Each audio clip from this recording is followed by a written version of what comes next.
It's been a long time, but welcome back to another episode of MLM Renegade. You guys, it's been a long time coming, but I'm excited for this.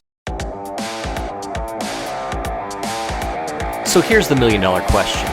How are network marketers like us, who've tried everything their upline ever suggested to be successful, and yet still struggled, who grew up with technology and aren't stuck in the 20th century, how are we supposed to grow our downlines and our bank accounts, and yet still have time for real life? My name is J.R. McKee. Join me as we explore how to use 21st century learning and technology to grow our downlines and build lasting wealth. Simply put, this is MLM done different. Welcome to MLM Renegade.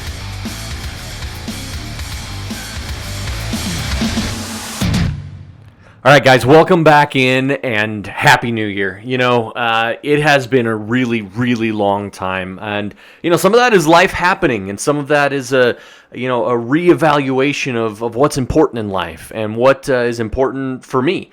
And one of the things I realized as I'm coming into this new year is that this podcast is important to me.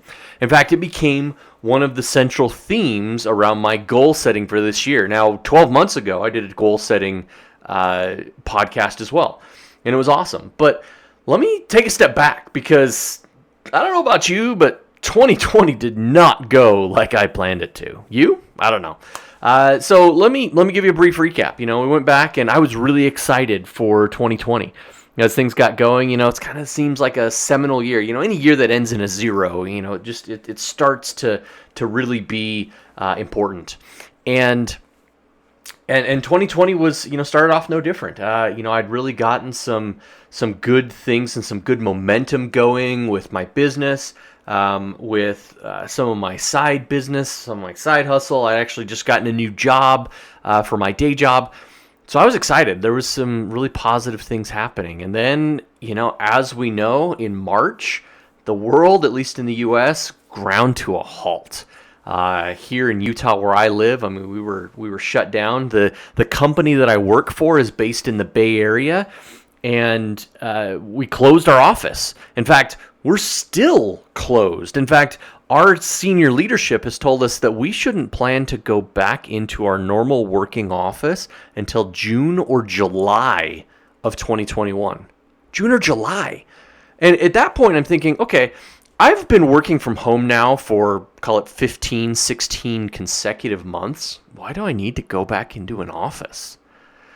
And that became a real question riser for me. And so I started thinking about that. And then as the year progressed, we had some, my son actually came home from serving as a missionary in Canada. And that was kind of disappointing.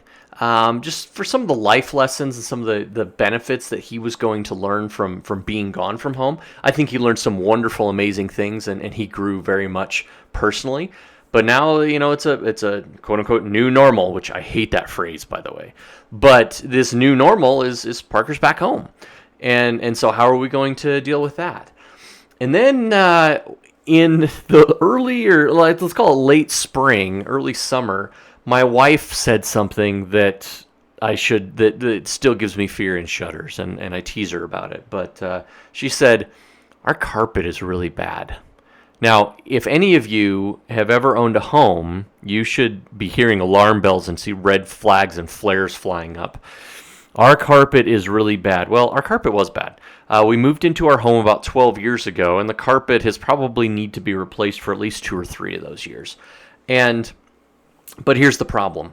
In 2008, when our home was built, there's a very distinct style in our area. It would be called Tuscan, which means lots of browns and oranges and yellows. In fact, our paint was this kind of straw color, kind of a yellowish tan, beige, I don't know. And so when we needed to replace the carpet, well, that would mean that we'd need to paint, because then the paint and the carpet wouldn't match well. But if we were going to paint, then we needed to replace all the tile that was all in the kitchen, the master bedroom or master bathroom, and so now all of a sudden, if you guys have kids and you've read that book, if you give a mouse a cookie, okay, you give a mouse a cookie, he's going to want a glass of milk, and if you don't want a glass of milk, then he's going to want something else and something else and something. It just goes down. Ended up being, starting just after the 4th of July, we began a full renovation of our home. Everything that was originally constructed came down. We kept the sheetrock, I should say that. But otherwise, everything changed. In fact, we moved a laundry room from one floor to the next. We moved a child's bedroom. We did some incredible built-ins. And part of that shuffling is part of the reason why this podcast has been off the air for 6 months. And that is because my office got lost. I remodeled my office, so I had to move out of it. And now I'm really excited about what's happened because now I have this incredible space to work in, to kind of get into the flow and to really be excited about what's happening around me, to keep clean, keep my own. So I'm very much a teenage kid that way, is that I have a hard time keeping my room clean. But now I have this great space to work in. Well, we are just finishing. In fact, my wife is now fully moving back into the master bedroom closet. We've finished all of the construction work, and we're about actually to finish cleaning out the garage where we stored a bunch of things so that we can actually park our third car in there, my son's car. And it's taught me a lot. One thing it taught me is about the ability that I have creativity-wise. We did a lot of cool stuff. And it taught me that I can do hard things, which is a recurring theme in my life. But it also taught me that I have a finite amount of creativity, that my creative juices, my creative ideas are all sucked into doing the house. I served as general contractor as we did this. And so I did a bunch of electrical work, some of which I screwed up. That sucks. I did a little bit of plumbing work. We actually paid a plumber to do some of the other work, where we also made mistakes. We hired a lot out, but anything that was truly underlying construction, JR did. And I learned a lot about myself and about my ability to figure things out. We actually built a built-in window seat bench inside my daughter's new bedroom, complete with bookcases and and electrical and lights and all kinds of stuff. And we figured it out from like a two-dimensional picture that my wife found on Pinterest. So while I learned a lot, it kept me away from this medium. Now, one of the other things I did is, 2020, okay, the pandemic was one thing. Then here in the U.S., we had a presidential election that was less than amicable and entirely uncivil. We had rioting and protests, and there was a lot that happened in 2020 that didn't go exactly as planned. We were forced to evaluate how we treat other people, which I see as a good thing.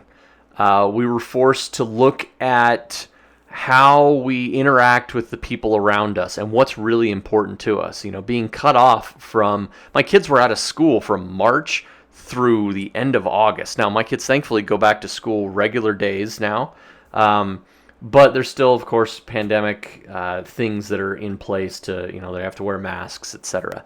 And some of it, I'm just kind of fed up with. I yearn for that. Nobody loves change, right? And I yearn for some of that sense of normalcy that we had before. But now, we're slipping into, or at least we're adapting, and that's one of the great feats of humanity, is that we can adapt to all sorts of different situations. If we can literally have people living inside the Arctic Circle or on Antarctica, we can adapt to pretty much anything, as well as we can have people, who are in the Amazon, right? We are infinitely adaptable people. And so that's going to be a part of this podcast in 2021. Now, the first podcast of 2020 was about goals. Well, guess what? So is the first podcast of 2021. And I'm excited to talk about my goals. Last year, I failed at a lot of them. Especially when it came financially, I failed. In fact, my network marketing business has frankly never been worse at any point that I've actually been focused at all on it. And that's okay. I've got things that need to happen, and that's okay. but I also have a vision for the future. Now, one thing that I did is I kind of took a reset from social media. I quit looking at Facebook. I deleted Twitter and Facebook and Instagram and TikTok and every social media basically from my phone. Now, I will admit to cheating and using the web app to look at some Twitter. That's where I get my sporting news, right? That's where I get my sports news. But and how I engage in conversation around sports as well, especially when my BYU football team just did so fantastic. That was one of the best things about 2020 is how some of my sports teams done. But in all of that, I took a step back. Now, I recently re-added them, new year, and there are some things that I need to do. In fact, I just started playing with a brand new social media venue called Clubhouse, which is kind of like a live audible chat room. It's like a chat room except you're talking, and they have all kinds of lots of influencers, lots of coaches, lots of digital media folks who want to provide value for people, and a great way to make connections. I got a friend who's making connections across, incredible. In fact, he ran across an actress who was in a television show that he watched as a kid and was able to interact with this person and realize that she was a real person, which is really cool. But social media has a place, but getting stuck in the endless scroll is not a place that I want to be in. And that is one goal that I have in 2021, is to not be stuck in the scroll. Another goal that I have for 2021 is I want to be better spiritually. So I'm actually going to make it a point to read scripture and pray daily. Now, I generally do this, but it's an important facet of my life that I think has maybe been lacking a little bit, and so I want to refocus on that. Financially, we're going to lose some credit card debt, and I'm going to have my best W-2 year income ever. Ever. You heard it here first. Also, my business, now I've got this neat application that downloads videos, and last year it made some pretty decent cash. It made better than minimum wage for a whole year. Let's put it that way. And I am going to grow that to now it becomes a 6-figure earning product. That's literally going to be like a 3x, a little more than 3x over what I've been. And so that's an exciting one for me as well. Now, one of the other aspects, we're buying rental properties. In fact, we're right now finishing a contract on a property in the Midwest, in the southern Midwest, and we're gonna. That's the first one, and we want to have 4 by the end of the year.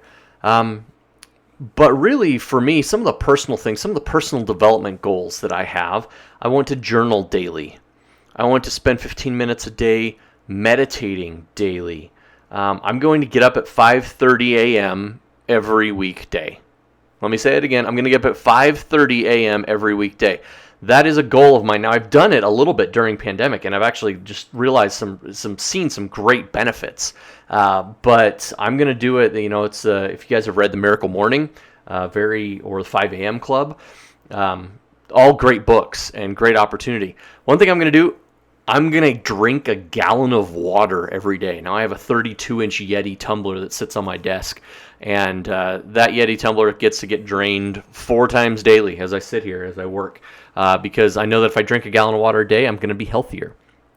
Speaking of healthier, I'm going to ride my bicycle 3,000 miles this year. In fact, I might amend that. I might actually amend that to be just higher than 3,000. I got to figure out the distance coast to coast from the eastern seaboard to the west coast, and maybe I'll change it to be that amount because then I could say, hey, I rode enough to ride all the way across the country, right? So, but that's a benefit. That's going to be again another benefit to me. That basically, when I break it down, it's about 60 miles a week, so it's not awful. When I go and I do a 20 or 25 mile ride on in a morning. So during the wintertime when it's snowing, we've got a little bit of snow on the ground right now. I'll ride indoors on my trainer. And that'll give me an opportunity to grow there as well. So those are some of the things that I'm going to do in 2021. I would love to hear from you what you're going to do in 2021. Now, my social media is going to be a focus again Internally, I'm going to be growing both the MLM Renegade Instagram and Facebook pages, as well as I'm going to be using this Clubhouse to interact with everybody. So you can find me at JR McKee on Clubhouse. If you haven't gotten an invite yet, it is invite only right now, which is kind of cool. But check it out. Go on, request a space, and you're going to be able to get on there. You guys, 2020, there's a lot of good things that happened, even though we want to say how much it was bad. There was lots of good in 2020. I am excited, thrilled, frankly, about 2021. I think it's going to be one of my best years ever, and I cannot wait to see how good it's going to be for you too. You guys, until next week, because this is going to be a weekly, until next week, work hard and remember that you can do hard things. Hey, thanks for listening, and please remember to subscribe. And if you loved us, leave us an awesome review on iTunes, Stitcher, or wherever you consume your podcasts. Now, if you'd like some free training for your team on how your recruiting efforts can be bettered and brought into the 21st century, go to podcast.mlmrenegade.com and get your copy of the Renegade Recruiting Kickstarter.